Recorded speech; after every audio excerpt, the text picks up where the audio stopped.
have to do my own sound and everything. Okay, so I thought I was the warm-up act. Clearly, I'm not. You've had your warm-up act. Here I am now to talk to you about my story, my family story, and start the day. Trigger warning, I am going to talk about suicide. I am going to talk about suicide and very young people and suicidal ideation. You know you've come today for that, but I generally, when I talk about my background and what I do, I put that at the front because some people sometimes feel lots of different emotions talking about what we're going to talk about today. But I'm hoping that everybody in the room here, we'll be on the same page and are ready to talk about some of the things that can be very difficult. So my personal perspective, I don't actually know what's going to come out of my mouth right now, okay? Because I wanted to see what the room would be like, what the day would be like, and where we're going to go. But my personal perspective is all about my daughter and that she gave up her mobile phone at 14 years old. How many 14-year-olds do you think would hand back their mobile phone? I can see a lot of shaking heads. Well, I'm going to talk you through this. I may get emotional myself throughout this talk, but let's see where it goes. So I'm going to talk about mental health, social media, and my neurodivergent family. So one of the things to know about me is I am the founder of an organisation called Inclusive Change. I'm also an associate with Digital Safety. And I talk about this word, neurodiversity, all day long, all the time. It's my bubble. It's what I talk about all of the time.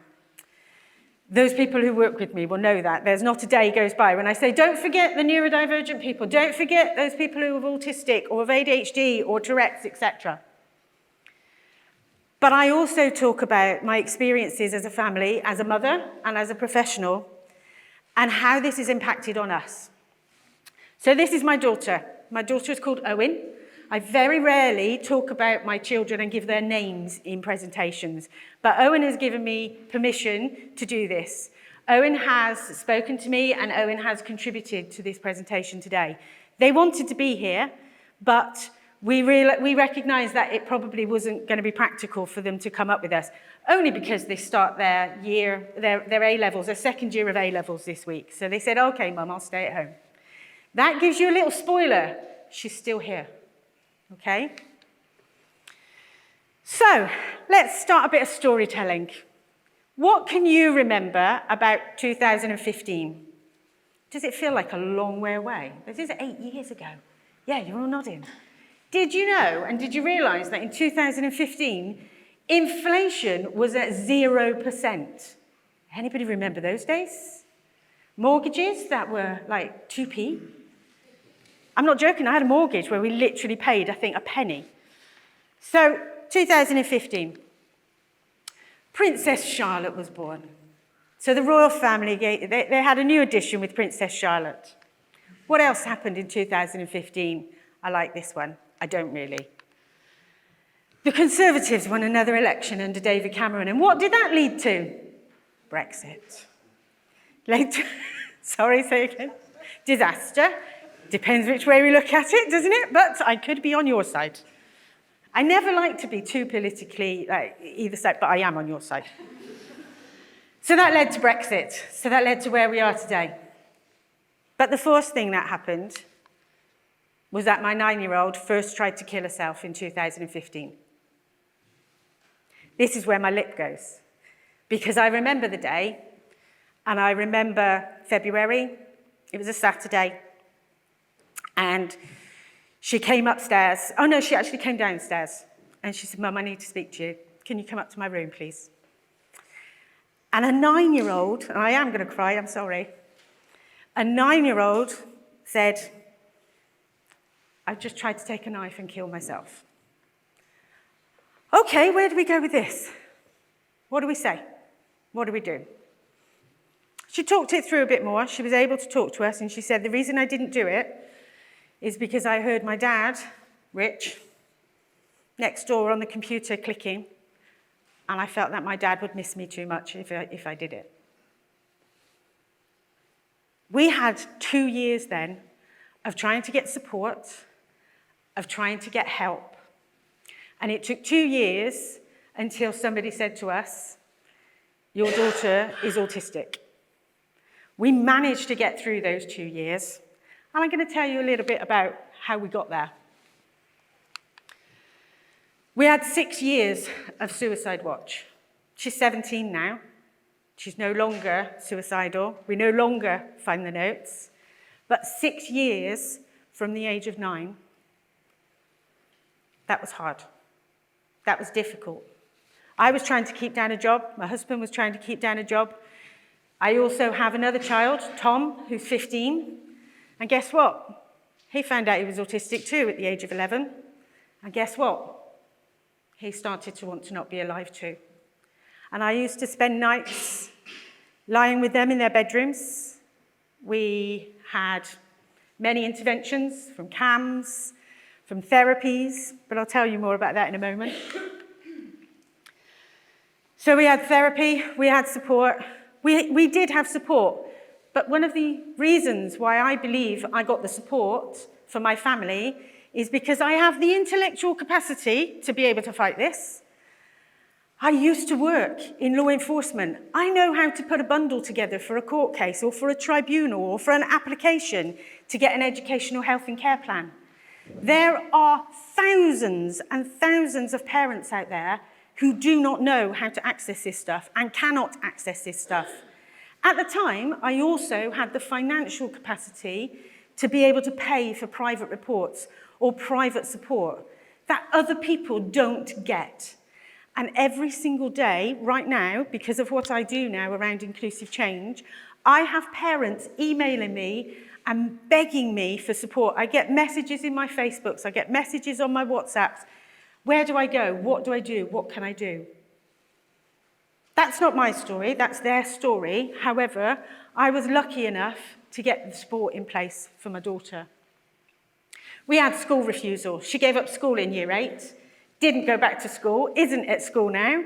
She got, in her GCSEs, she studied online, so we were really, really supported by our Senko because they were great and they were amazing and they listened and they supported us to get an educational health and care plan. That educational health and care plan allowed us to access therapies, online education. She ended up with GCSEs, 9s, 8s and 7s. I could not be prouder, she could not be prouder. We had to do a lot to make that happen, but we did it. We had family breakdown. Everyone in my family was distressed and depressed. We had therapy. I've counted. I think we're up to 19 now. 19 different therapies within my family. Art therapy, drama therapy, talking therapy, non-talking therapy. Non-talking therapy talking therapy for a selective mute. Owen became selective mute.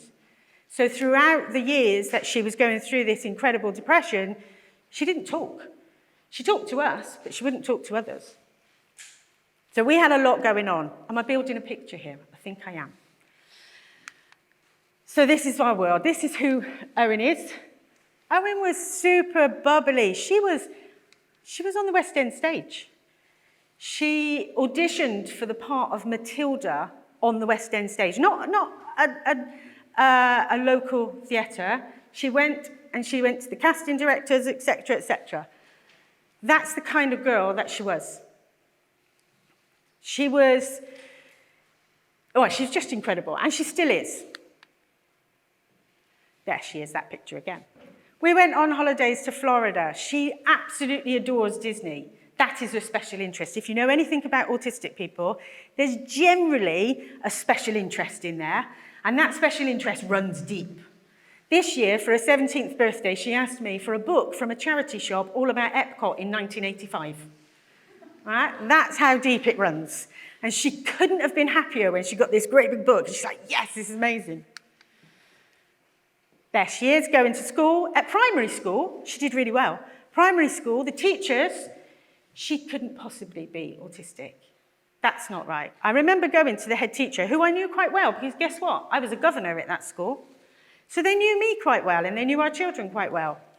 And I said, We're going to get her autism diagnosis this week, or we're going to talk about that this week. She's not autistic. There's no way she's autistic. Yes, she is. When I went back on the last day of year 6 and said, we've just got their diagnosis. Oh. Trouble is, that happened 2 years later with my younger son, who's 15. And they said again, I don't think so. I think you're exaggerating things. No, I think we could be right here. Yes, he is autistic. He also left school in year 7 and went into hospital education, so was in a pupil referral unit for a year and a half. Now he's back in mainstream school and doing incredible. But I said at that time and that point in my life that my purpose was about stopping Owen taking their own life and not being alive, or being in an assessment and treatment unit, or having an eating disorder. Sadly, some of those things almost happened. When Owen got to year 8, which was around about 12 years old, that was when things started to really slide. So there were suicide notes almost every week, if not more. There was mutism, so the talking wasn't happening. The therapies we tried, CAMS discharged us. If you don't talk, then we can't really do anything. Okay, so we went to different places. She became sadder and sadder and sadder. One of the things that happened was that she came out as trans. And so Owen was born female. She was born with a different name. Actually, the name of Princess Charlotte. So Charlotte, she wasn't named after Princess Charlotte at all. She was born a different name, or with a different name. And at 13, she came out as trans and said, I'd like to transition to become a boy. And so we supported and we helped. And socially, she transitioned. And this year, 4 years later, because we went to the doctors, and we had our application for the Gender Identity Service, and that took 4 years, and we got seen this year. And at this point, Owen went, Mum, I'm quite happy with who I am now. I think JIDS, which is what we call it, is a waste of time. Can I tell him to bog off? Yes, you can. And yesterday, interestingly enough, I got a letter, their discharge letter from the Gender Identity Service. But what that did was allow her to start expressing herself and start understanding who she was. And throughout the years, we went through speech and language therapy, occupational therapy, drama therapy, etc. The equine therapy is the one that she says was the big one. But when she was 14, she gave up her smartphone. She came to me and Dad and said, I don't want my mobile phone anymore. Take it away. Okay, it's a bit weird. How are you going to cope? It's fine, just take it. Get me a Nokia dumb phone. That's what I want. And she did. And it's only this year that she's taken a smartphone back. And the only reason that she's done that is because you can't get a bus ticket without a flipping app code or a QR code. She would go into college and they'd go, scan this code and look at this website. And she said, I'd sit there feeling like a complete twat. Sorry, language. Right? She doesn't actually swear, that's me. She said, I'd sit there feeling like a bit of an idiot and feeling, well, what am I supposed to do? Because I can't access things because I don't have a smartphone. So she got a smartphone. These are some of the things that she's said. Coming up to the period in which I decided to ditch the phone, it began to feel more like a time trap than anything else. I would constantly open it up with no reason. And before realizing, I've spent 4 hours watching random YouTube videos about nonsense topics I don't even care about. I was sick of it, and I wanted to regain control over my life and my time. But I asked them, what would you have done if I'd have taken your phone away and made you not allowed you to have it? The thing I remember is when I was younger, I wanted a phone. I thought it was cool. I was extremely interested in social media and internet culture and would have likely become frustrated should I have been barred from it. But in hindsight, and this is one that gets me, was it right or healthy for me to be making social media accounts as a 9-year-old? I let her do that. In fact, we enabled it in some ways. We thought, Her phone was enabling skills in video production, in communication, socializing. She was planning videos. She was getting creative. She made money from YouTube back in 2016. She had a check from YouTube. I know there'll be other people in the room that probably do. But as this little girl, she was doing pretty good. But she didn't read books for 4 years, and I thought that was because she was autistic. I thought that was because she has Irlen syndrome, which means that she has a visual processing disorder. I thought it was down to her mental health. As soon as she gave up her phone, she has not stopped reading. We didn't ask her to give up her phone. She asked us, we were surprised. And 3 years on, she is confident, she is self-assured, she knows who she is, and she has advice for other people. She says things like, when I was at my lowest, I would come home from school and immediately get into my bed and scroll TikTok or watch YouTube and scroll Instagram into the rest of the night. Well, that affects her sleep. That affects how she thinks about herself. That affects her doing other stuff. I would watch content that, looking back, seemed to glorify mental health. Edited compilations of TV or movie characters struggling with things like anorexia, depression, anxiety, that focus too much on their sadness and never showing recovery. Whilst unknowingly lowering my mood by spending so much time running from my emotions, I would also use my smartphone and the internet to fuel my depression in a way. This is a 13, 14-year-old girl. She's 17 now, and she can talk about these things in this way. I would also Google things that fed into my disordered eating, such as, what's the nutritional content in 10 grapes? Does anybody know? I don't know. I think it's not very much. Or ways to lose as much calories as possible. It's deep stuff for a little girl to be having to deal with. I'll pause there for a moment, only because I want a drink. Bear with. So one of the things I talk about, as I said at the beginning, is neurodiversity. And the impact that being neurodivergent has on the way we think about ourselves, the way we think about the rest of the world, and the way we think the rest of the world thinks about us too. And sadly, neurodivergent people are more at risk of suicide and suicidal ideation. Autistic children are 28 more times likely to think about or try suicide. It's a vulnerable group here. And CAMS, is there anybody from CAMS in the room? Oh. How helpful are they? I know stories of people who have been turned away. You're autistic, we can't help you. That's not okay. So just to finish, I have a few more slides, don't worry, but I'm getting to the end. Autism, ADHD, dyslexia, dyspraxia, Tourette's, dyscalculia, mental health and acquired neurodiversity. That's what I talk about. That's the umbrella of neurodiversity. And guess what? At least 20% of people in this room are neurodivergent. At least. That's the ones you know about. That's the ones who know it. That's the ones who are aware and have been empowered to make a difference around their life with the support of other people.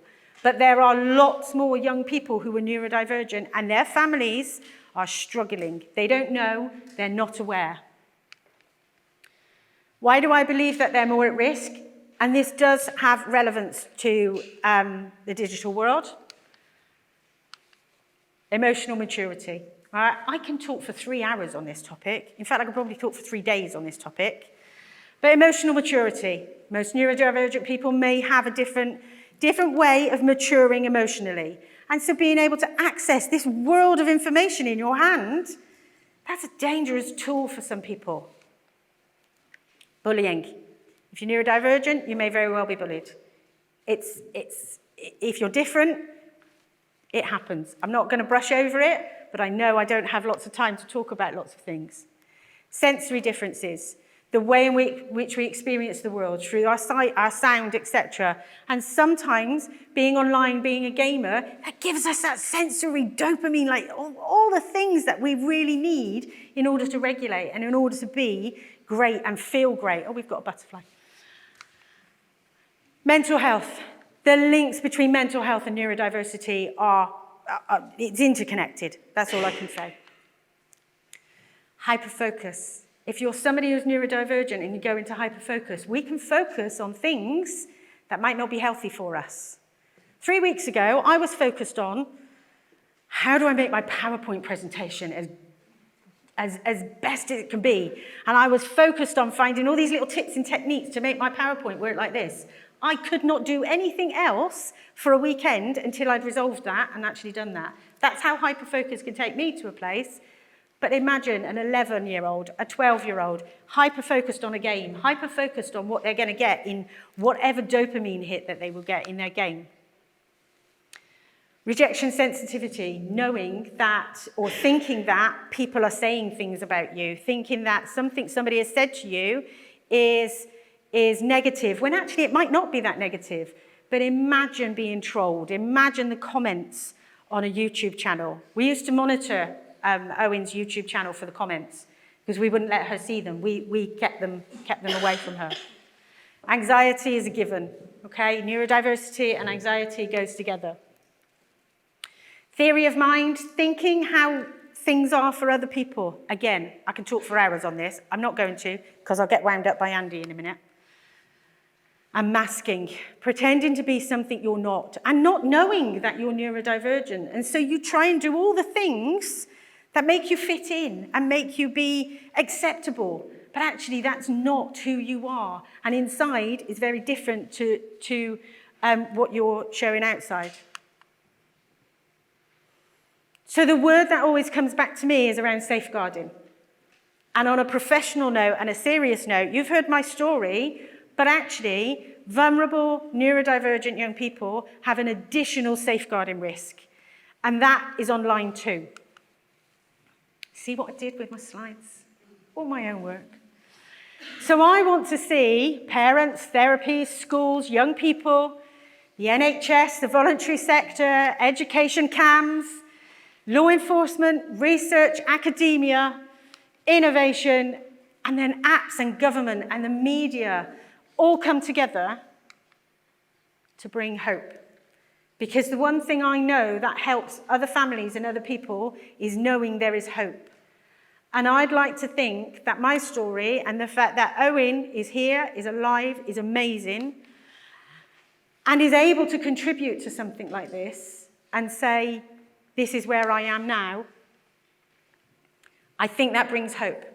So the last thing I will say is that this is Owen's words. No matter how horrible you feel right now, it will pass. Don't expect it to be quick or easy or even linear. It will take time, strength, perseverance, compassion, and most importantly, help. It's almost impossible to battle something as huge as depression alone, and without the close support network that I had in my family, I don't think I would still be here. But it's worth it to keep fighting, and once you're out of that darkness, the world feels 100 times better than it did before. It's worth it to keep fighting. That's Owen's words. And that's me, and a QR code, because who needs a bit of tech? That's me finished. Thank you for listening.